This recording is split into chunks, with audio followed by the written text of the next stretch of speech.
तो फाइनली ब्रह्मास्त्र का ट्रेलर आ चुका है। अब जब इसका टीजर आया था तो मुझे लग रहा था ये मूवी ऑन एन एवरेज ठीक ठाक ही जाएगी, लेकिन इस ट्रेलर ने मुझे बिल्कुल ही गलत साबित कर दिया। और उसमें जो मेन एलिमेंट था इसका सिनेमेटोग्राफी और भी कई सारी चीजें हैं जिस पर हम इस वीडियो में विस्तार से बात करेंगे। तो चलिए बिना किसी देरी की वीडियो को शुरू करते हैं। अब इस ट्रेलर को देख के हमें ये तो पता चल ही चुका है कि इस ट्रायोलॉजी में काफी सारे वेपन्स हमें दिखाए जाएंगे और उसमें से जो सबसे पावरफुल होगा वो होगा ब्रह्मास्त्र। और इसमें हमें शिवा का कैरेक्टर में रणबीर कपूर दिखाए जाते हैं जिसके पास अग्नि अस्त्र की शक्ति है, यानी कि उनके पास अग्नि की पावर है। अगर हम शिवा के कैरेक्टर में थोड़ा सा जूम कर देखेंगे तो हमें पता चलेगा कि शिवा असल में काफी इनोसेंट बच्चा है जो कि अपनी पावर से अनजान है और बचपन से ही उसके साथ कुछ ऐसे इंसिडेंट होते हैं इस पावर्स को लेकर जिसकी वजह से वो काफी ज्यादा डर जाता है और ये डर का एक्सप्रेशन हमें उसके चेहरे पर बखूबी देखने को मिलता है। और एक शिवा ये डीजे का भी काम करता है ताकि वो अपनी 2 वक्त की रोटी निकाल सके। हम अगर बात करें अमिताभ बच्चन जी के कैरेक्टर के ऊपर तो उनके कैरेक्टर को एज अ लीडर की तरह इंट्रोड्यूस किया गया है, जिसमें हमें ये पता चलता है कि उनका काम होगा इस दुनिया में जितने भी अस्त्र के रक्षक हैं उन्हें एक साथ एकजुट करना ताकि वो आने वाली मुसीबतों से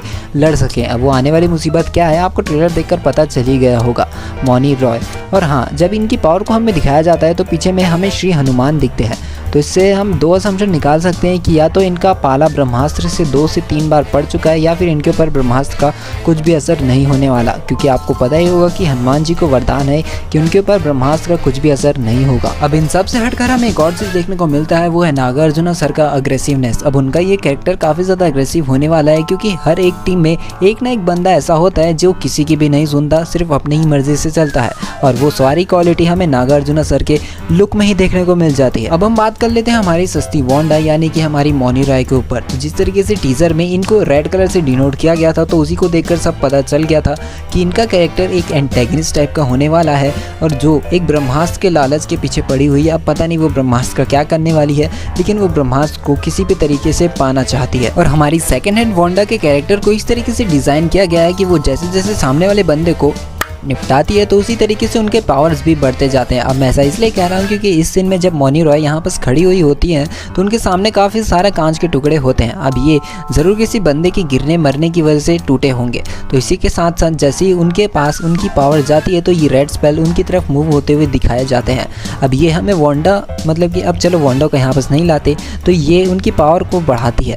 तो यही एक कारण है जिसकी वजह से मौनी रॉय आगे चल के जैसे जैसे सामने वाले को खत्म करती है तो उनके पावर्स और भी ज़्यादा बढ़ती है। तो यही था एक छोटा सा रिव्यू उन सारे कैरेक्टर्स को लेकर जिसको हमने इस ट्रेलर में देखा। हो सकता है किसी कैरेक्टर को मुझे समझने में गलती हो गई तो आप कमेंट कर ज़रूर बता देना कि वो गलती क्या थी ताकि मैं उसे आने वाले वीडियोज़ में सुधार सकूँ और वो गलती दोबारा ना दोहराऊँ। अब बात कर लेते हैं इस मूवी की जान के बारे में यानी कि VFX के बारे में। तो हाँ, आप में से काफ़ी लोग बोलोगे कि इस मूवी में VFX मतलब ओके है। तो हम इसकी बजट से इससे कंपेयर करें तो हाँ, मूवी में VFX काफ़ी लो तो हमें दिखता है, लेकिन एक बात हमें नहीं भूलनी चाहिए कि इस मूवी में अपने पोटेंशियल को काफ़ी अच्छे से सामने बाहर निकाला है। और इस ट्रेलर को देखकर मुझे एक और बात रियलाइज़ हो गया है कि अब बॉलीवुड को समझ में आ चुका है कि इंडियन ऑडियंस को अब चाहिए क्या, क्योंकि इंडियन ऑडियंस अब वो नहीं रही जिनको आप कोई भी लव स्टोरी 3-4 गाने वाली फिल्में दिखाकर उनसे पैसे ऐड सकते हैं, बल्कि इंडियन ऑडियंस अब मूवी को एंजॉय करना समझ चुकी है। अब इंडियन ऑडियंस वर्ल्ड सिनेमा को एक्सप्लोर कर चुकी है।